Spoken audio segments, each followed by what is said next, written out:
নমস্কার বন্ধুরা, আমাদের এবারের যাত্রা চারধাম যাত্রা। তো আমরা গতকাল হরিদ্বারে এসে পৌঁছেছিলাম। ওখানে সন্ধেবেলায় হারকিপৌরির ঘাটে সন্ধ্যা আরতি দেখে বেরিয়ে পড়েছিলাম যমুনোত্রীর উদ্দেশ্যে, আমাদের চারধামের প্রথম ধাম। আমরা অনেকটা সকালে বেরিয়ে এসেছি, প্রায় 7:30।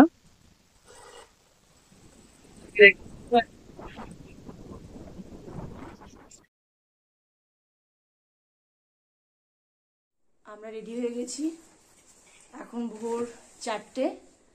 আমরা যমুনা মাতা মন্দিরের দিকে যাত্রা করব।